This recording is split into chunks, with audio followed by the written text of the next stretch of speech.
All right, so tomorrow night, if you didn't know, is Lag Beomer, and this is a big celebration that we have all over the world. And I want to try to get to the essence of Lag Beomer. And the truth is that this is supposed to be a class in Rabbi Nachman, and the truth is that there's a very fascinating, mind-boggling connection between Rabbi Nachman and Lag Beomer and Rabbi Shimon Bar Yochai, and that is that the very, very, very beginning of the book Likutei Moharan, that he starts before he starts his Torah, before Torah Aleph. So he has this like little paragraph that is like, it looks like it's like, I don't know, it's unnamed, and it's like the bottom half of the page, and it doesn't seem to belong.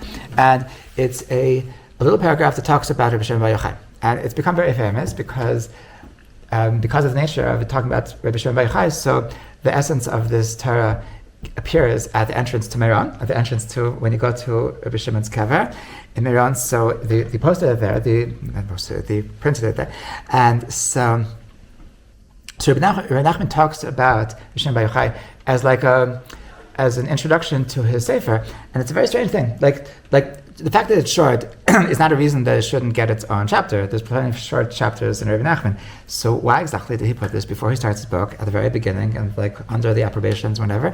So I once heard a very fascinating thing, and that is that if you take the gematria of Nachman ben Simcha and the gematria of Shimon ben Yochai, so it's the exact same gematria. Okay, which is it actually works out. It's mind-boggling, and apparently Rabbi Nachman knew this, and apparently Rabbi Nachman understood that there was something about his nature that I am the soul of Rabbi Shimon Bar Yochai, and that's why the numerical value of my name and his name is exactly the same, and that's why he introduced the sefer by saying that, by the way, let me tell you the secret of the essence of Rabbi Shimon Bar Yochai, because that's actually the secret and the essence of me, myself, and I, and thereby you'll be able to understand a greater appreciation of what I'm about to tell you, and everything I'm going to learn. Trying to calculate it, it works out. So this is the Torah. This is the Torah at the very beginning of the Likutei Moharan. So when we're talking about Rabbi Nachman, we're actually talking about Rabbi Shimon Bar Yochai, and I do want to look into to try to get a perspective from Rabbi Nachman himself. But just know that when we're talking about the Simcha of Rabbi Shimon Bar Yochai, so we actually are talking about Rabbi Nachman himself. So we know that the mitzvah of Lag Beomer is obviously to do bonfires, and please, if you care about me at all, please do not do the horrible sacrilegious sin of doing a barbecue with the bonfire of Rabbi Shimon Bar Yochai. It's very, very prohibited. It's very horrible just to take a holy fire and to use it for your hot dogs. It's a holy fire. There's like barbecues are, you can do a barbecue. Barbecue is really the mitzvah for Yom Ha'atzmaut, not for Lag Beomer. But for Lag Beomer, it's a bonfire, it's a holy fire. But I want to know what is up with this bonfire. Why is the way that we're celebrating Rabbi Shimon Bar Yochai? So what is it that about the bonfires that is the most appropriate? That's the most appropriate way to celebrate. So let me show you that Rabbi Nachman in this introductory Torah that he talks about Rabbi Shimon Bar Yochai. So he starts with a statement: "L'chu chazu mifelos Hashem," that come and see the greatness, the wonders of Hashem, and so he doesn't explain, but he's referencing a Gemara. The Gemara says in Brachos Daf Zayin that we see from this pasuk L'chu chazu mifelos Hashem. The Gemara says, Minolan deshma garim. How do you know that a name makes a difference? How do you know that the name of a person is the essence of that person? And Rabbi Nachman himself was very into this. It says later in Sichos Haran, so we're going to learn B'ezrat Hashem that Rabbi Nachman understood from a person's name that he was able to say that, you know, why your name is your name is because really your name hints to such, and that is actually what you're made of. That is, I get you, and not only do I get you, but I get how what you really are is actually hinted to in your name. And this is something that the Gemara says is a reality by every single person. That's why that we're taught that parents have a mini prophecy. That every time that a parent gives gives a Hebrew name to their children. So it's a mini prophecy of what their essence is and what is it that they were meant to bring out in the world.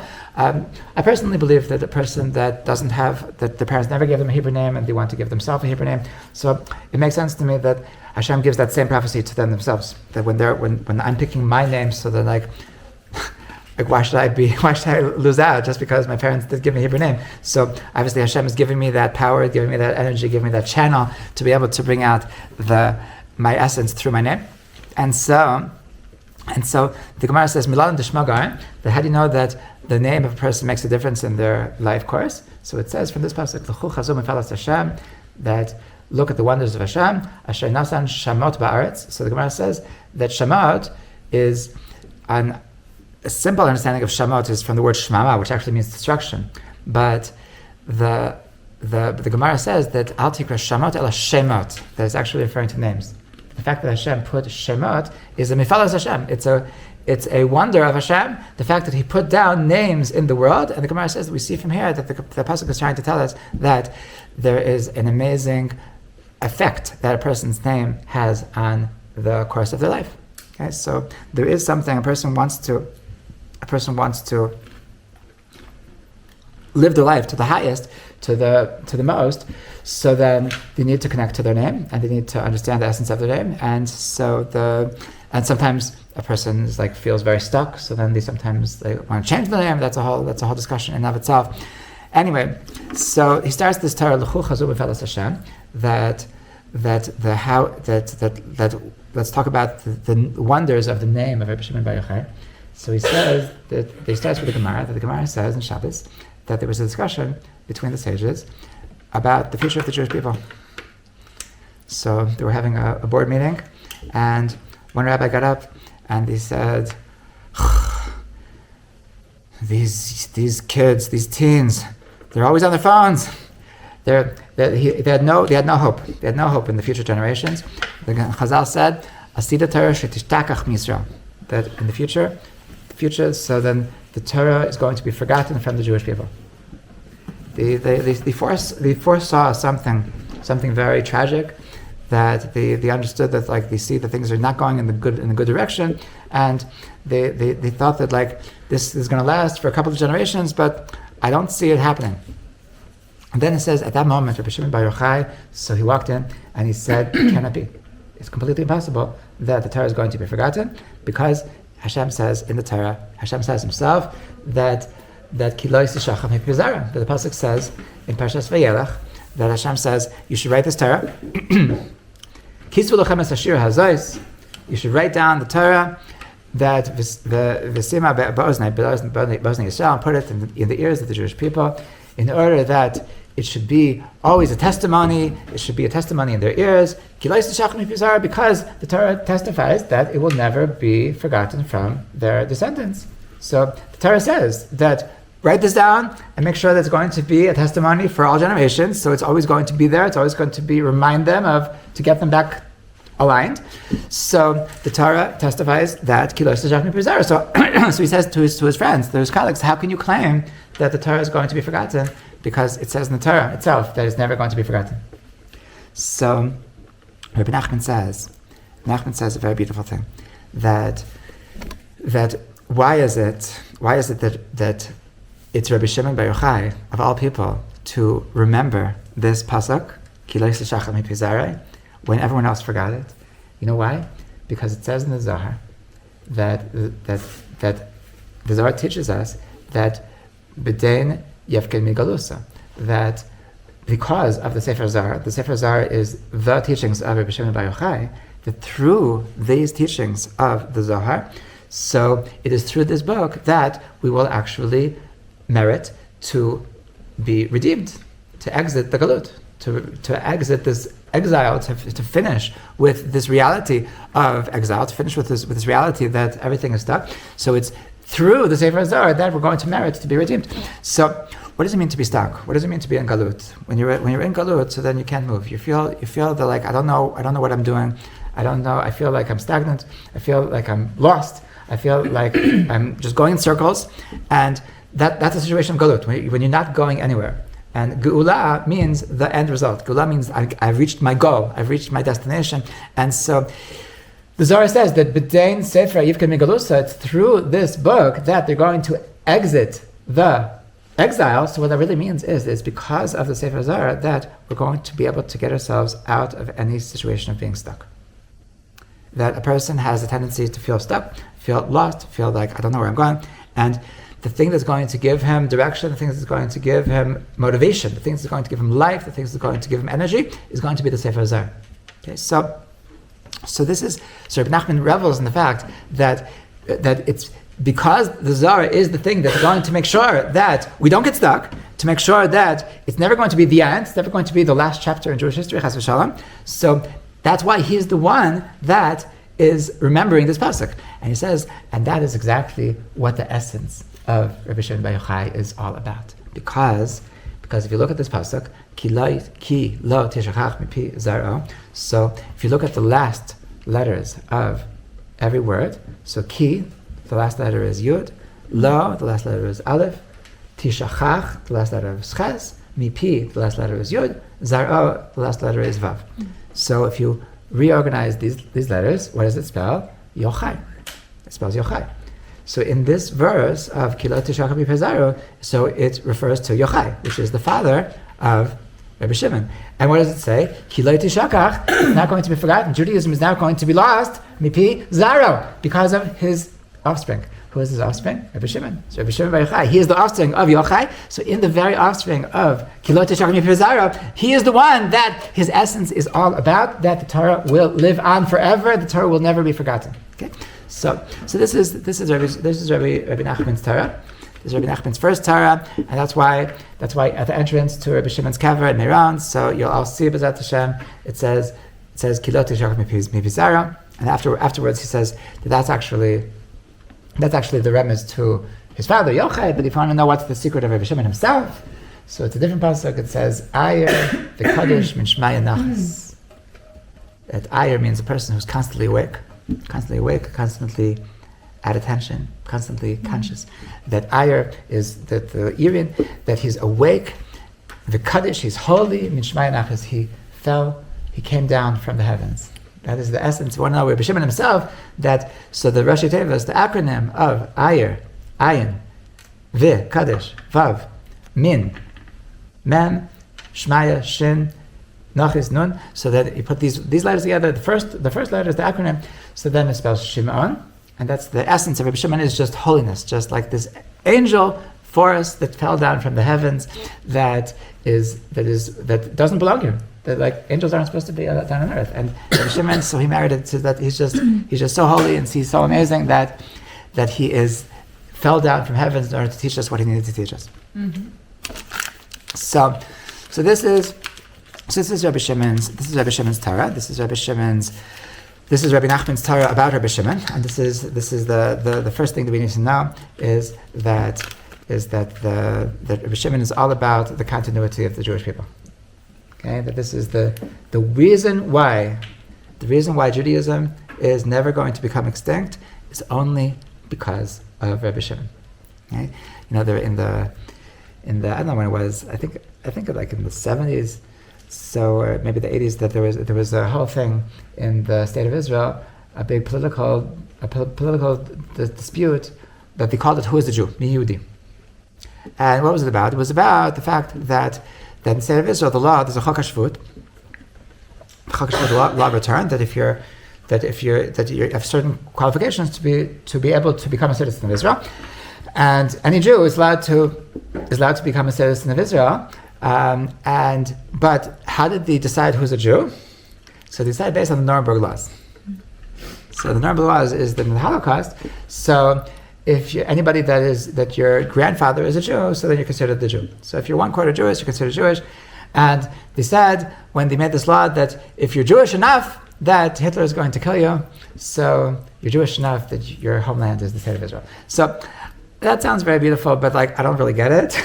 Like, why should Hitler decide who's a Jew? I mean, I feel like nobody should die, nobody should be killed, but like I don't understand why we should make our laws based on Hitler. Yeah. Well, why is it? And I know the answer, but why is it based on the mother? Or why you are considered a Jew. That's a different part. That's similar, right? Because if she had gotten raped and there was no question on the father, they wanted to make sure that it was a Jew. It's much more complicated than that. It's much deeper than that. But my point is that what Hitler says shouldn't make a difference, right? No, of course. But you have Jewish blood, so I want to say just that Rabbi Sachs, he said something completely novel, and like he wanted to like avoid the conversation. So he said, you know what I say about who's a Jew? That you want to know who's a Jew? If your grandchild is a Jew. If your grandchild is a Jew, then you're a Jew. Okay, you want to know if you're a Jew? Like let's see how Jewish you really are. If your children really got the message that your children knew that they needed to marry Jewish, then you're a Jew. If your children didn't get it, if your children thought that like, what do I care about Judaism? So then like, what kind of Jew are you? You're not. If your children didn't get it, then that says something about you. That says something that you're like, you're halakhically a Jew, but like you're not a Jew. You know, if you're really a Jew, then you should be giving over your Jewish identity to the next generation, and it's going to show in your grandchildren. So this is what it means. The continuity of the Jewish people is the most important thing. You know, this is the fact that we are a permanent part of reality. So this is part of what it means to be a Jew, and so this is what it means. That the continuity of the Jewish people. This is what we're celebrating with Lag Beomer. We're celebrating with Rabbi Shimon Bar Yochai. Rabbi Shimon Bar Yochai is the one who made this reality that the Torah is going to live on forever. The Torah will never become extinct, and this is what we're celebrating. We're celebrating the continuation of the Jewish people. So now, the question is why? The question is why is it specific? What's unique about Rabbi Shimon Bar Yochai? What is the Torah of the Zohar? What is the Torah of Kabbalah? What is the mysticism? So what is it that why is this the thing that makes Judaism eternal? Okay, that's what I want to try to understand. So to understand a little bit, just simply what is Kabbalah? What is the Zohar? What is Rabbi Shimon Bar Yochai? So what are we celebrating? So Lag Beomer, it's actually not so clear what we're celebrating. The source of Lag Beomer, so it's brought down in halacha. It's brought down in halacha that the reason why we're celebrating Lag Beomer is because the students of Rabbi Akiva stopped dying. But that's a little bit of a lame reason, because you know why they stopped dying? They were all done. Because they were all dead. There was no one left to die, never. So when the last one died, I don't know who was happy because the last one was dead. There's no one left to die. So it's not really it's more complicated than that, right? There has to be more to it than the fact that they stopped dying, because the fact that they stopped dying is really not so happy. So there's two things. The two things that we're celebrating. There's two things we're celebrating. First of all, we're celebrating the inner strength of Rabbi Akiva. That what do you do? What do you do when everything, your life's mission, when it's just burns to death, when it just becomes extinct, when it just fades away? Everything you've been doing for the past long time. So he has it's 24,000 students. It's amazing amount. He'd done quite a bit, and they all just went back to zero. Like how many hours spent? How many hours? I know myself. Like when I invest in somebody, and like nothing comes out of it, like the frustration. You know, like think about how many hours he invested. Not just that, but like he was like the biggest thing. He was the biggest celebrity in the Jewish world, like the biggest rabbi, and then like, what does that look like? And like everything that you represented, it all just faded away. And so what do you do? It's so easy to just like have an easy early retirement. It's so easy to just give up. And what did he do? That very day, that very day that the last of his students died. So what he said, okay, who wants to learn Torah? He started looking for new students, and on that very day, so he found 5 new students, and these students were Rabbi Meir, Rabbi Yehuda. This is Rabbi Nehemiah. This is Rabbi Shimon Bar Yochai, and this is the entire Torah that we have. It's all because of the fact that Rabbi Akiva did not give up, and the fact that he was able to start again. And so this is one of the messages of Lag Beomer is the energy of never giving up, the energy of restarting, the energy of that even when everything is gone, so it ain't over till it's over. To constantly be able to start again, and this is what Rabbi Akiva teaches us. And there's a second thing, and this is perhaps the main thing, that only because of this energy of Rabbi Akiva that he was able to not give up and able to start again. So only because of this was he able to find his dearest student, and that is Rabbi Shimon Bar Yochai.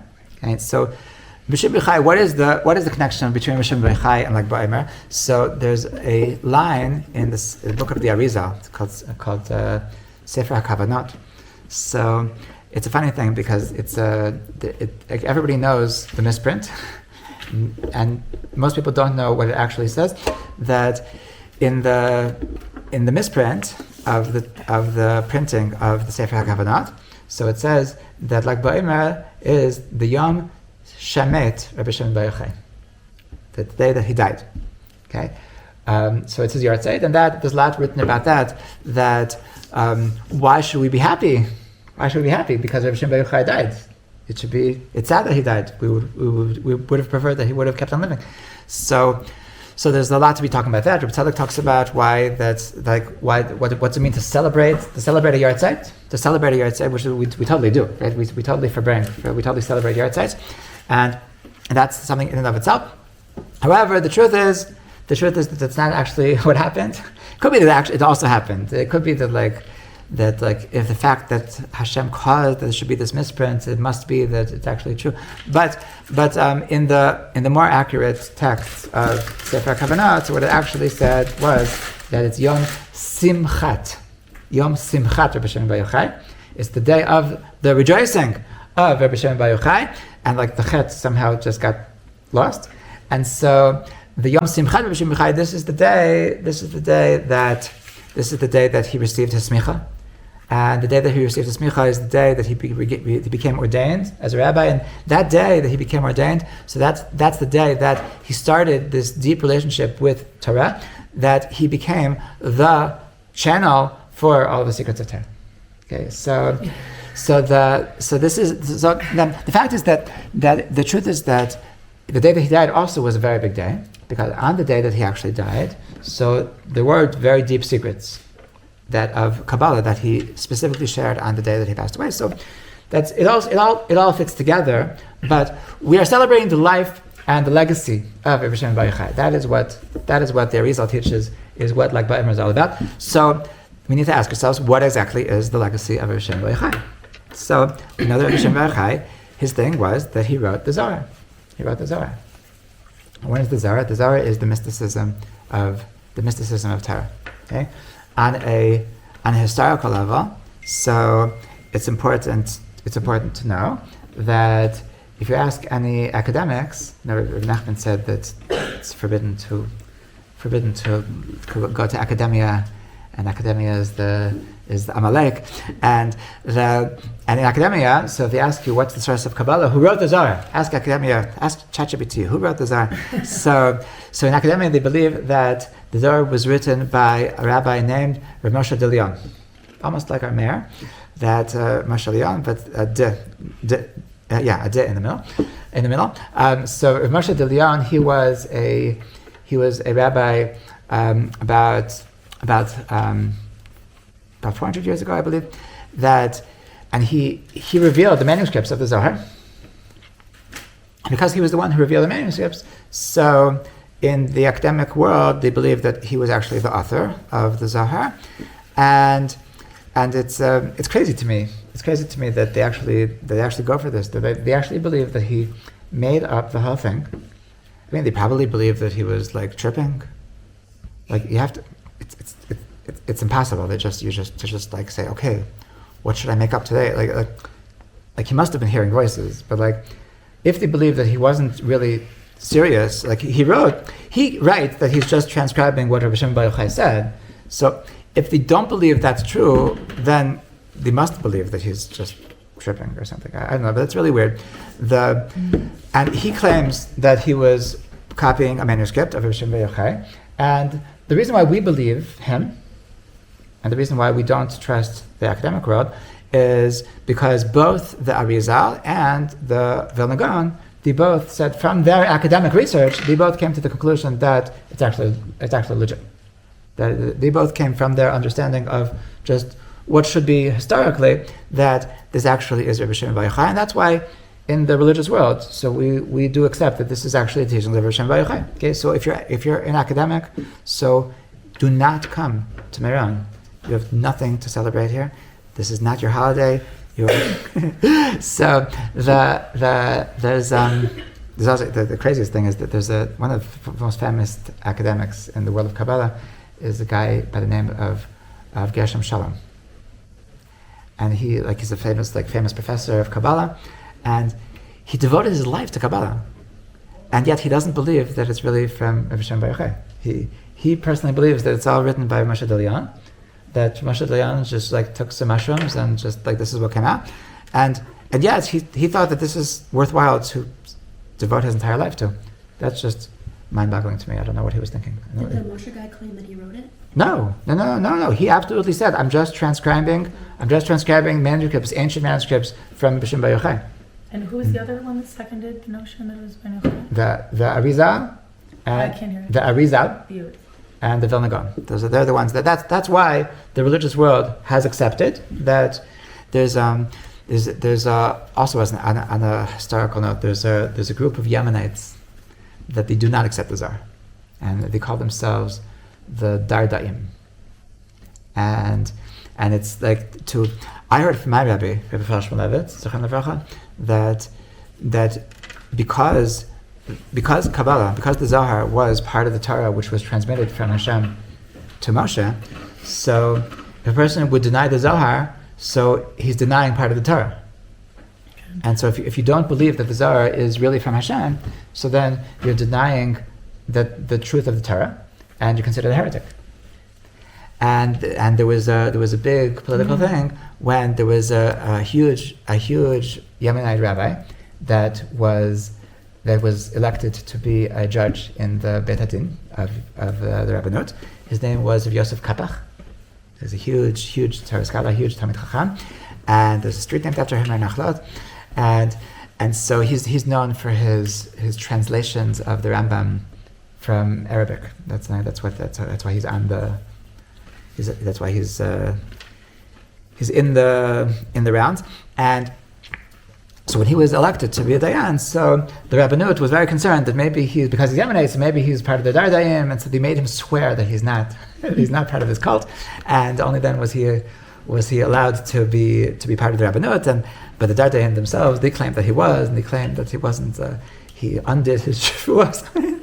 Anyway, so that's so Kabbalah. The Kabbalah is that it's a part of Torah. It's a part of Judaism. It's part of being a Jew requires that you understand that there's this element of Kabbalah, this element of mysticism, and so this is what we're celebrating. We're celebrating the celebration of Lag Beomer is our celebration of the mysticism of Torah. Is the fact that the Torah has this element to it, and the question is why? The question is why is this such an important thing? Like I love Gemara.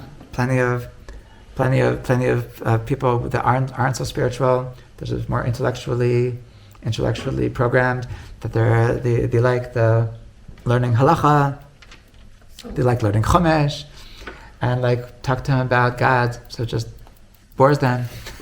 And this is all about the Zohar.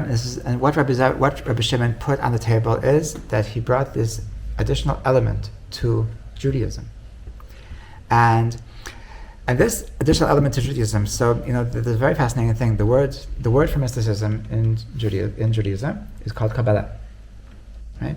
So what does the word Kabbalah mean? So the simple understanding of Kabbalah is that the Kabbalah means to receive. Okay, and it's a reference to the fact that you need to receive it from a teacher. The thing is that it's not such that doesn't really explain it so well, because you have to receive everything from a teacher, right? Like there's nothing in Judaism that you can't make it up yourself. You have to, even if you're doing YouTube, like receiving from YouTube, and so there's additional understanding of what the word Kabbalah means, and that is the word Kabbalah in Hebrew comes from the word makbil. Anybody know what makbil means in Hebrew? Like Mikabo? No. No? Parallel, yafeh. Okay, the word makbil means parallel. So, what does it mean that Kabbalah is parallel? The Kabbalah teaches that there's actually a parallel universe. There's actually a parallel reality to everything that we're aware of.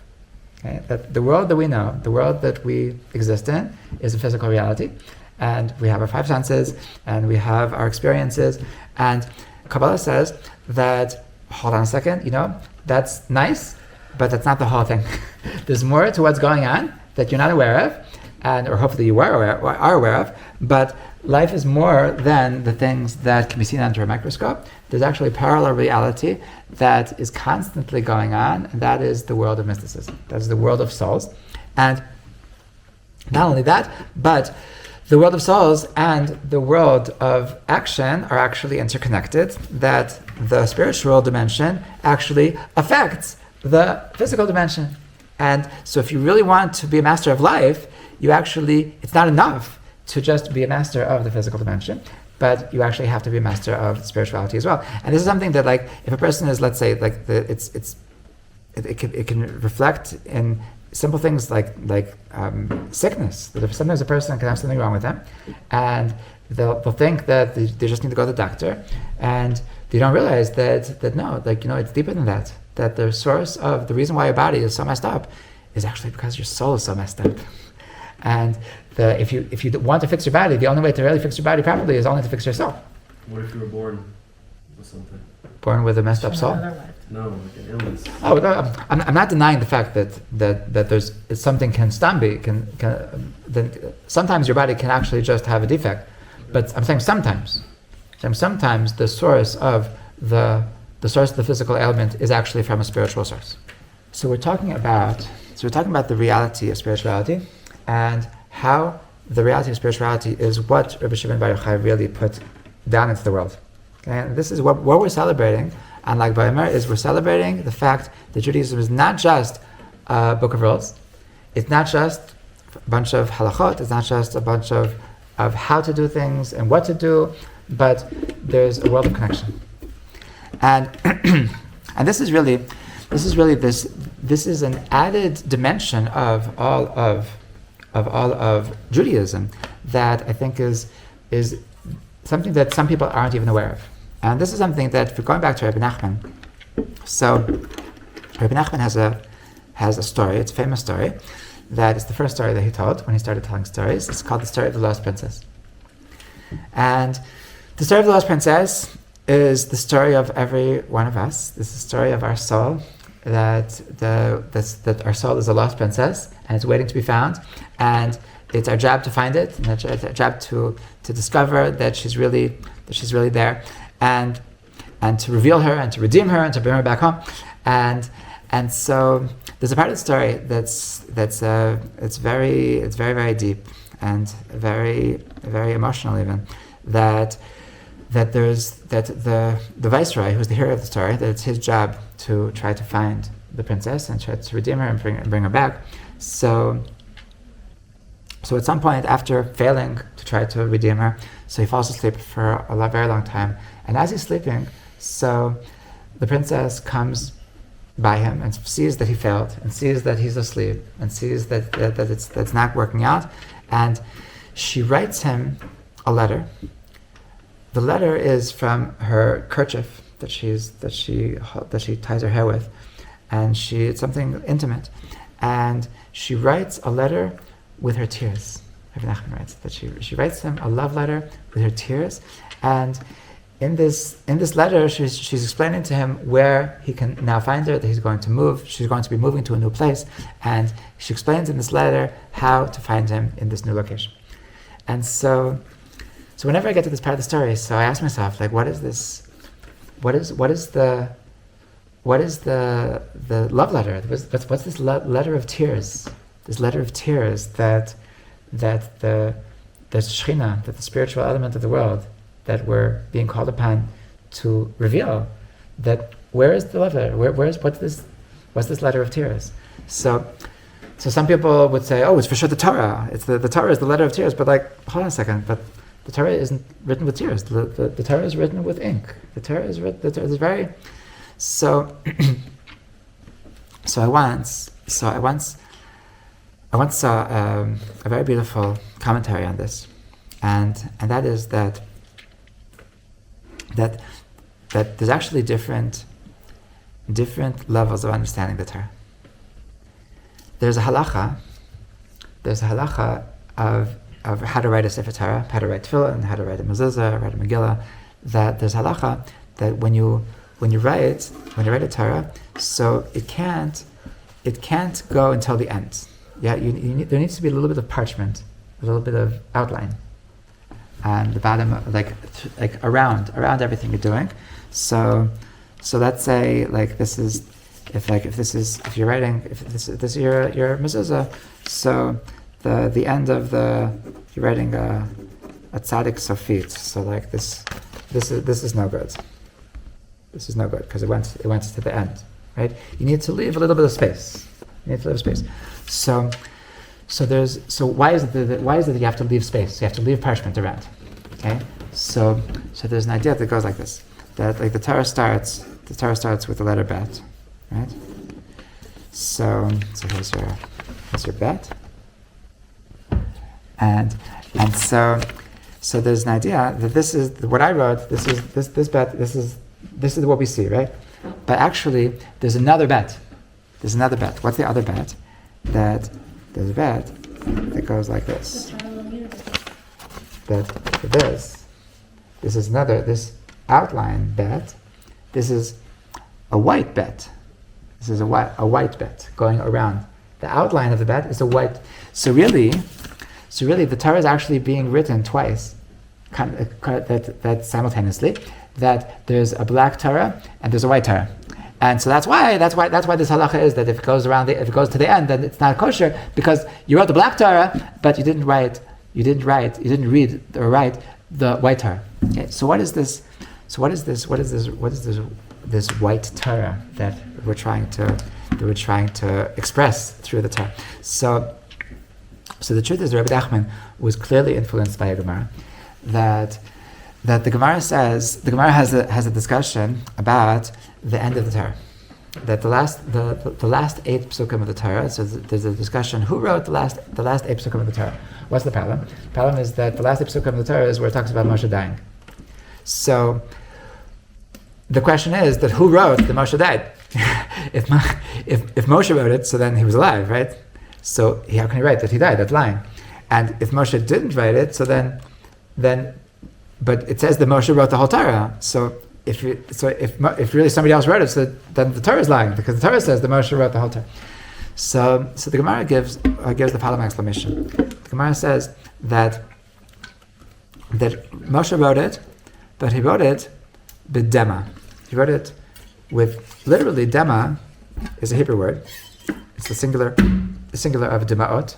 Anybody know what tears? Yeah, demaot is tears. So literally it means that Moshe wrote the 8 psukim, he wrote them with tears. Okay, which is very, very emotional, that like Moshe is crying about the fact that he's dying, doesn't want to die, and so he's writing this with tears. But there's actually a fascinating exclamation on this Gemara, which is given by the Arizal, as well as the Vilna Gaon, that they say that dema also has an additional meaning as well. The dema, besides meaning tears, it also in Hebrew, dema means something to be mixed up, something to be reorganized. It's considered dimua. We talk about something that if a piece of truma falls into a piece of permitted food, so that mixed up mixture is called dimua. So dimua. Dimua. With an ayin at the end. With an a resh, R-I-A. No resh. Daled Yud Mem Vav Ayin. Dimor. So what does it mean it's mixed up? So he says like this. The Gemara says a fascinating thing. The Gemara says that the Torah actually preceded the universe. Actually preceded the creation of the world. And the question is, what does that mean? That the Torah preceded the universe? That means that Hashem hadn't yet created man. And yet it said in the Torah that man is going to eat from the tree of knowledge. That's so messed up. Like, Hashem, like, give us a chance. Like, it's every time we messed up, it already said it. Before you created the world, it said that we're going to... So, obviously that doesn't make sense. Obviously, because we had free will. Because it couldn't have been prescripted. It couldn't have been pre-written. So, the Arizal says, and this is something that the Ramban also writes, that when it says that the Torah pre-existed before creation, so it doesn't mean that in the same form that we have it today. It existed, but in a different form. What was this pre-existing form, this pre-creation form? The Torah of pre-creation was the Torah of divinity, which is the raw wisdom of God, the raw wisdom of divinity.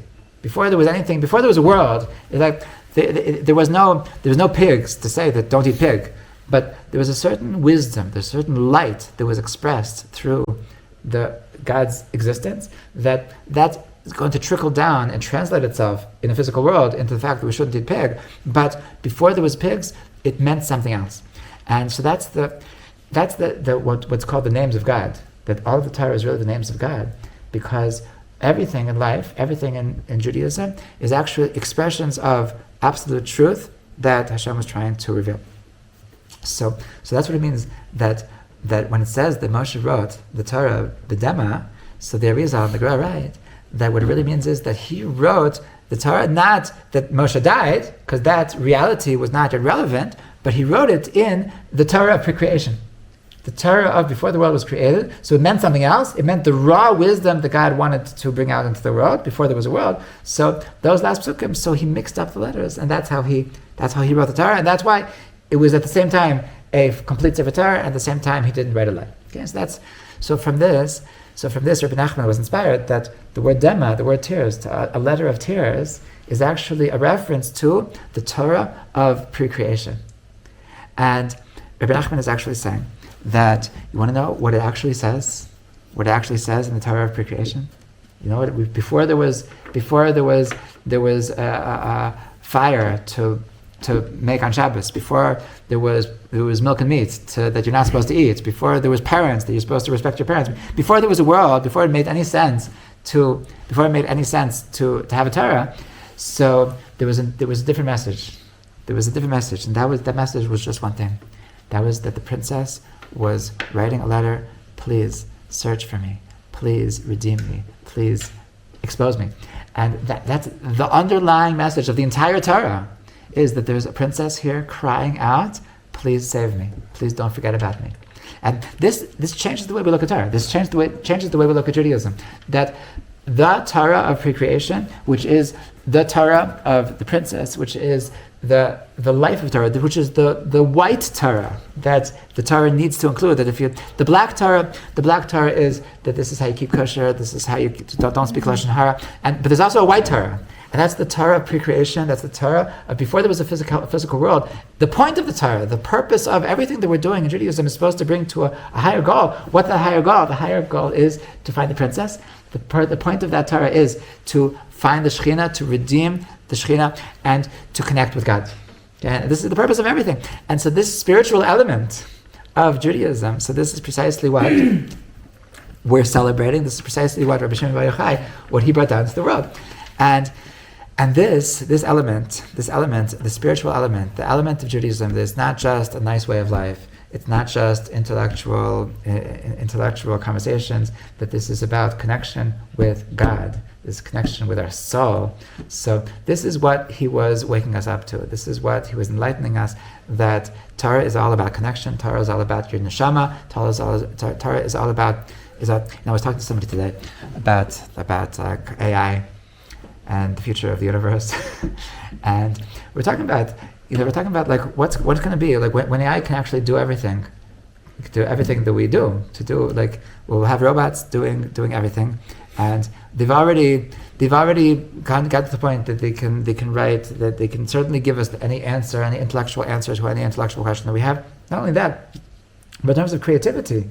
So they can write amazing poems that bring us to tears, that move us, and they can write things so more eloquently than we can. So what's actually and that they're certainly gonna be fixing our drains, and certainly fixing our air conditioners, and fixing our refrigerators, and like they're certainly gonna be able to fix those things, and like that. The robots are gonna take over the world. So what's gonna be left?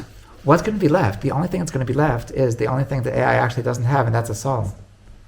And like the existence of humanity is going to be how into your soul are you? Like how much of a Lag Beomer Yid are you? How much are you connected to your soul? If you're not going to be a Lag Beomer Yid, if you're not going to be connected to your soul, so then you're going to be irrelevant. You're going to become irrelevant because there's going to be a robot or just a program that can do whatever you do better than you. And the only thing that's going to make a difference is only your soul. So the celebration of Lag Beomer is a celebration of this spiritual element of Torah, the spiritual element that everything about Judaism is all about connecting to your soul. There's 613 different ways of connecting to your soul, and this is what we're so fortunate that Rabbi Shimon Bar Yochai revealed to us. And this, circling back to what Rabbi Nachman teaches us about Rabbi Shimon Bar Yochai. So this is the thing that makes Judaism eternal. And this is why the way we celebrate Lag Beomer is by bonfires, because there's a very fascinating thing that in the physical world. So if I have an apple and I want to share my apple with you, so I give you half my apple, so I lost half my apple. And if you want to follow suit and you want to give half of your apple to somebody else, so then you lost half of your apple. And so on and so forth. As much as you give something over, so then it gets smaller and smaller. And there's only one thing in the physical reality that's not the case. That's fire. The fire is the one thing that if I want to share my fire with you, I give you my fire, so then you have a complete fire, and I have a complete fire. And so what's the secret to the eternity of the Jewish people? What's the secret to what Rav Sachs said? Like the secret to being a Jew. We want our grandchildren to be Jewish. So what's the secret to continuity? So there's different approaches. There's one approach. One approach could be that I'll be super stringent. I'll do so many stringencies because probably my children are going to be a little bit less stringent than me. And probably their children will be a little bit less stringent than them. And so if I'm super stringent, so maybe 5 generations, they'll still be following what Hashem really cares about. That's one approach. But there's another approach. There's another way of trying to deal with this, and that is that I want to give them the real thing. That if I want to give them the real thing, if I give them the fire, that if I give over the fire of Judaism, so then it's never gonna wear out. There's a funny story that there was a Rav named Rav Uri Zohar. He was a famous Israeli comedian that he was anti-religious. He's the symbol of secularism in Israeli culture, and it was a whole thing when he became a rabbi. He became religious, and so he has a metaphor for this. It was a metaphor for the reality that a lot of people in the modern Dati light community, they stop being religious. So he told a story to illustrate how this happens. That there was once a guy, hundreds of years ago, that every year that on Shavuos, so what do we do on Shavuos? We eat cheesecake. So all the rich people in his little shtetls, they were all schwitzing about the cheesecake and how awesome it is, and they're all comparing and like my wife does the best cheesecakes. No, I don't know my wife. And so they're all bragging about the cheesecake, and he's like, I need cheesecake. This is not fair. So he says, okay, that's it. This next year we're gonna have cheesecake. And so he starts a little piggy bank, and it's every time he has an extra penny, so he puts it in his piggy bank, and next year we're gonna have cheesecake. So right before Shavuos, he takes out the piggy bank, and he gets a recipe, and he goes to the store, and he says, okay, this is I need such and such amount of cheese. And he opens up his piggy bank and like nothing close to that amount. He says, okay, so no, not the end of the world. I'll take half cheese and I'll have and a half flour.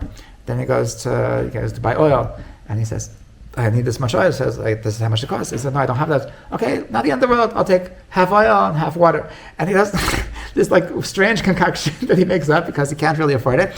And so he gives all the ingredients to his wife, and she's like, you're sure this is a good idea? And like he says, don't worry, it'll be fine. And so she makes this strange concussion with the wrong ingredients, and like so the whole Shavuos night, so he's learning, he's drooling over his cheesecake, and then the whole 10 Commandments, he's just like dreaming about cheesecake, and then after the whole davening, so he comes back, and then like trepidation, so he's all excited.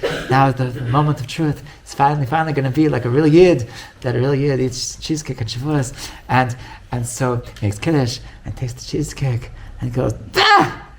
This is what they're so excited about. This is what they're all bragging about.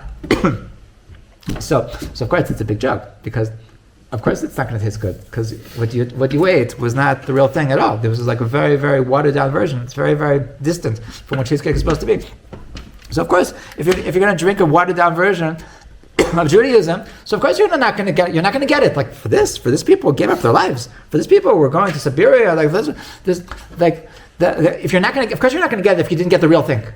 So the essence of Judaism, if you want to know that what is the essence of Judaism, what is the fire of Judaism? So the fire of Judaism is what Rabbi Shimon Bar Yochai brought to the table. What Rabbi Shimon Bar Yochai brought is the spiritual element of Judaism, is the fire of Judaism. This is the real thing, the thing that makes it that every generation doesn't get smaller, it gets bigger. It retains the same thing, because you got the soul of the Torah. You got the soul of what Judaism is all about. And if you're going to give over a Judaism, which is just a bunch of rules, which is a bunch of this is how we do things, so then it's going to get dull. It's going to get very, very tasteless, very, very, very, very soon. And the only way to keep Judaism eternal, is to give over the soul, to give over the fire of Judaism. So this is what we're so fortunate to have. This is what we're celebrating.